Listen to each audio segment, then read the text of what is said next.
ছাত্র দলের সংগ্রামী সভাপতি প্রার্থী আজকের প্রোগ্রামের সভাপতি শফিকুর রহমান ভাইকে সংক্ষিপ্ত বক্তব্য দেওয়ার জন্য তিনি গ্রহণ করুন। শফিকুর ভাই বক্তব্য রেখেছে আমাদের দোয়া অনুষ্ঠিত হবে।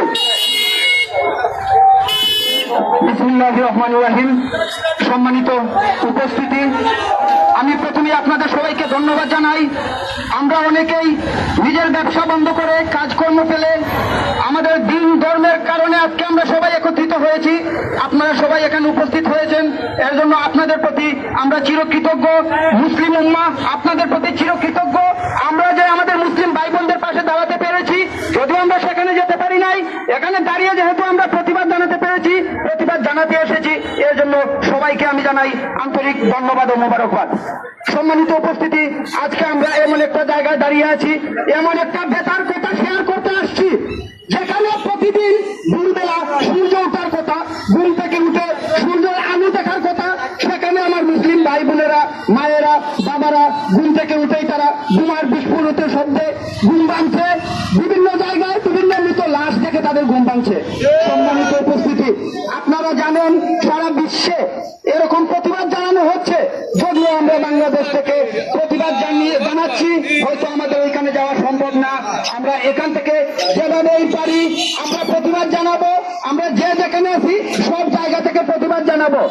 সম্মানিত উপস্থিতি, আরেকটি গুরুত্বপূর্ণ কথা বলতে চাই। আমাদের দেশে জুলাই আগস্টের অভ্যুত্থানের পরে অনেকেই দেখেছি বিভিন্নভাবে বিভিন্ন উস্কানি দিয়ে আসছেন। গতকালকে সিলেটে আমরা দেখেছি বিভিন্ন জায়গায় লুটপাট তাণ্ডব চালানো হয়েছে। আমরা এর সম্পূর্ণ বিরুদ্ধে, আমরা এদের কোনোদিন সাপোর্ট করি নাই। আর যারা এরকম আন্দোলনে গিয়ে, ধর্মের পক্ষে আন্দোলনে গিয়ে লুটপাট করে, তাদের ভিতরে মনুষ্যত্ব নাই, তারা মানুষ হতে পারে না।